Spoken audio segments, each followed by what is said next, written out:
ঠাকুর, মা ও স্বামীজির চরণে প্রণাম নিবেদন করে শুরু করছি স্বামী গম্ভীরানন্দ মহারাজ কর্তৃক সম্পাদিত উদ্বোধন কার্যালয় থেকে প্রকাশিত শ্রীরামকৃষ্ণ ভক্ত মালিকা। ভগবান শ্রীরামকৃষ্ণদেবের অন্তরঙ্গ ও বিশেষ কৃপাপ্রাপ্ত ভক্ত মণ্ডলীর সম্বন্ধে এই গ্রন্থে বর্ণনা রয়েছে। আজ পাঠ করব শ্রী শ্রী ঠাকুরের পরম প্রিয় শিষ্য স্বামী অখণ্ডানন্দ মহারাজের কথা। আজ তৃতীয় পর্ব। এ যাবৎ তিব্বত হিমালয়ের আকর্ষণে তিনি ইতস্তত ছুটিতে ছিলেন। ইহার পরবর্তী পর্বে আমরা তাহাকে স্বামী বিবেকানন্দের অনুসরণে উত্তর ও পশ্চিম ভারতে ঘুরিতে দেখিতে পাই। কাশ্মীরে ব্রিটিশ সরকারের হস্তে লাঞ্ছনার পর স্বামীজি তাহাকে গাজীপুরে যাইবার জন্য আমন্ত্রণ জানাইলেন। সেই আহ্বান অনুসারে কাশ্মীর পরিত্যাগপূর্বক তিনি যখন কিছুদিন পরে এপ্রিল মাসে গাজীপুরে উপস্থিত হইলেন, তখন স্বামীজি সেখানে নাই। পওহারী বাবার সহিত সাক্ষাৎ হইলে বাবাজি গঙ্গাধরকে সত্বর স্বামীজির নিকট চলিয়া যাইতে বলিলেন, কিন্তু ইতোমধ্যে শরীর অসুস্থ হওয়ায় তিনি তখনই মঠে রওয়ানা হইতে পারিলেন না। সুস্থ হইয়া জুনের প্রারম্ভে মেল ট্রেনে হুগলি পর্যন্ত আসিয়া তিনি প্যাসেঞ্জার ট্রেনে যেই বালিতে নামিলেন, অমনি পুলিশ তাহাকে ধরিয়া হাওড়ায় লইয়া গেল। কিন্তু তাহার বিরুদ্ধে প্রমাণযোগ্য কিছু না পাওয়ায় বরাহনগরে পৌঁছাইয়া দিয়া গেল। মঠে আসিয়া গঙ্গাধর মহারাজ যথারীতি সন্ন্যাস গ্রহণ করিলেন। তখন তাহার নাম হইল অখণ্ডানন্দ। স্বামী অখণ্ডানন্দকে মঠে ডাকিয়া আনার পশ্চাতে স্বামীজির এই অভিপ্রায়ও লুক্কায়িত ছিল যে তিনি তাহার সহিত হিমালয় ভ্রমণে নির্গত হইবেন। তদনুসারে তাহারা উত্তর ভারতের মধ্য দিয়া নৈনিতালে পৌঁছিলেন। ইহার পরবর্তী বিবরণ আমরা মিরাট হইতে লিখিত অখণ্ডানন্দজির 14/11/90 তারিখের পত্রে পাই। নৈনিতালে পুষ্করিণীতে স্নান করিয়া তাহার বাম দিকের পাজরায় এক দীর্ঘকাল স্থায়ী বেদনা আরম্ভ হয়। এই অবস্থায় তিনি স্বামীজির সহিত আলমোড়ায় উপস্থিত হইয়া শারদানন্দজির ও বৈকুণ্ঠনাথ সান্যাল মহাশয়ের সহিত মিলিত হন। স্বামীজির ইচ্ছা ছিল যে তিনি ভাগীরথী তীরে বাস করিবেন। সুতরাং তথা হইতে চারিজনে একসঙ্গে কর্ণপ্রয়াগে আসেন। এখানে স্বামী অখণ্ডানন্দের জ্বর হওয়ায় 3 দিন অপেক্ষা করিতে হয়। পরে শ্রীনগর অভিমুখে চলিয়া চটিতে আসিয়া স্বামীজি ও অখণ্ডানন্দজি জ্বরগ্রস্ত হন। 3 দিন পরে তথা হইতে 5-6 মাইল নিচের দিকে চলিয়া তাহারা এক ধর্মশালায় উপনীত হইলেন। জ্বর তখন এত বৃদ্ধি পাইয়াছে যে তাহাদিগকে পরদিন ডান্ডি করিয়া শ্রীনগরে যাইতে হইল। এখানে তাহারা পক্ষাধিককাল ছিলেন। ইতোমধ্যে স্বামী অখণ্ডানন্দের পুনরায় জ্বর হওয়ায় সিভিল সার্জনকে দেখানো হইল। তিনি বলিলেন যে ব্রঙ্কাইটিস হইয়াছে, সমভূমিতে নামিয়া যাওয়া আবশ্যক। তদনুসারে তাহারা দেরাদুনে চলিলেন। পথে রাজপুরে তুরীয়ানন্দ স্বামীর সহিত তাহাদের সাক্ষাৎ হইল। ইহার পরে স্বামীজি, স্বামী শারদানন্দ ও স্বামী তুরীয়ানন্দ ঋষিকেশে চলিয়া গেলেন। অখণ্ডানন্দ মহারাজের সহিত রহিলেন শুধু সান্যাল মহাশয়। এইরূপ তপক্লেশ ও ভ্রমণ ক্লেশের মধ্যেও আনন্দের অভাব ছিল না। একবার এক সন্ধ্যায় কোনো গ্রামে উপস্থিত হইয়া স্বামীজিকে তামাক খাওয়াইবার জন্য অখণ্ডানন্দজি গ্রামের মধ্যে আগুনের অন্বেষণে গেলেন, কিন্তু কেহই আগুন দিল না।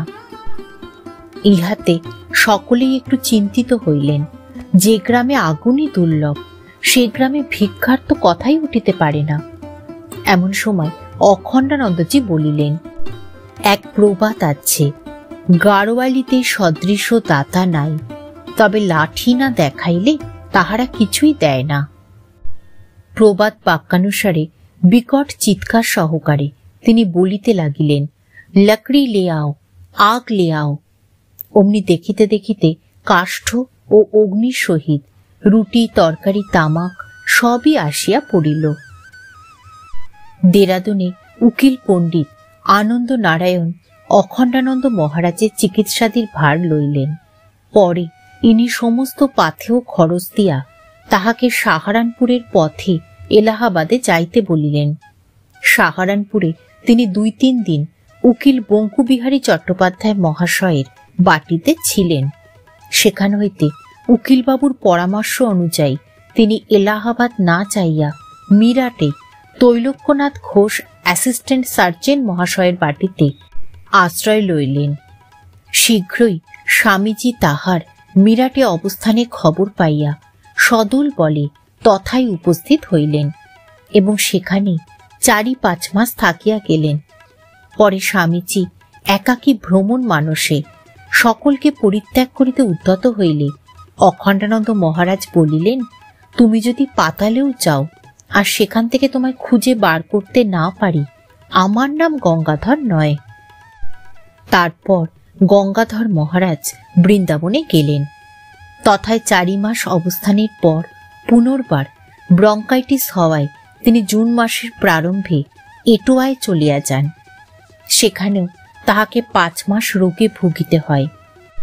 এই সময় স্বামী ত্রিগুণাতীতানন্দ তীর্থ ভ্রমণ উপলক্ষে এটোয়ায় আসিয়া স্বামী অখণ্ডানন্দের সহিত মিলিত হন এবং কিয়ৎকাল একত্র ভ্রমণের পর তাহারা আজমির হইতে পরস্পর বিচ্ছিন্ন হন। অতঃপর নিঃসঙ্গ অখণ্ডানন্দজি স্বামীজির সন্ধানে আহমেদাবাদ, আবু, ডাকর, বরোদা, বরোজ, নর্মদা সঙ্গম, জুনাগড়, দ্বারকা প্রভৃতি স্থান ভ্রমণ করিয়া কচ্ছ ভুজের অভিমুখে চলিলেন। এই সময় স্বামীজিকে পাইবার ইচ্ছা তাহার নিজ ভাষাতেই সুস্পষ্ট ব্যক্ত হইয়াছে। স্বামীজিকে এত অন্বেষণেও খুঁজিয়া না পাইয়া আমার আগ্রহ এত বাড়িয়াছে যে এ সকল তীর্থে দেখাশোনা কিছু না করিয়াই মান্ডবী যাত্রা করিলাম। সেখানে শোনা গেল স্বামীজি নারায়ণ সরোবর যাত্রা করিয়াছেন। মান্ডবীতে 1 রাত্রি বাস করিয়া পরদিন পদব্রজে নারায়ণ সরোবর গমন করিলাম। মান্ডবী হইতে নারায়ণ সরোবর যাইবার গাড়ির পথটি বড়ই বিপদসংকুল ছিল। চুরি ডাকাতি সেখানে প্রায়ই হইত। পায়ে হাঁটা পথ অল্পতর ও নিরাপদ হইলেও তিনি ভাবিলেন, স্বামীজি যখন গাড়িতে গিয়াছেন তখন গাড়িতেই ফিরিবেন। অতএব দীর্ঘতর জনমানব শূন্য ও ভয়াবহ পথেই তিনি অগ্রসর হইলেন। সঙ্গী পাইলেন একজন পশ্চিম দেশবাসী তৈর্থিক ভকত। স্বামী অখণ্ডানন্দ নিঃসম্বল, আর তৈর্থিকের থলিতে আটা, লবণ, তাওয়া সবই আছে। ওই পথের অর্ধেক অতিক্রম করিবার পূর্বেই 4 জন দস্যু আসিয়া সম্মুখে দাঁড়াইল এবং তাহাদের দ্রব্যাদি পরীক্ষা করিয়া দেখিল। ভকত বিপদে সন্ত্রস্ত হইলেও অখণ্ডানন্দজি অবিচলিত রহিলেন। দস্যুরা দেখিল যে লইয়া যাইবার মতো কিছুই নাই, সুতরাং তাহারা ফিরিয়া চলিল। তখন অখণ্ডানন্দজি স্বীয় জামা প্রভৃতি তাহাদিগকে দেখাইয়া বলিলেন, ওরে, এগুলো নিয়ে যা, তোরা গরিব।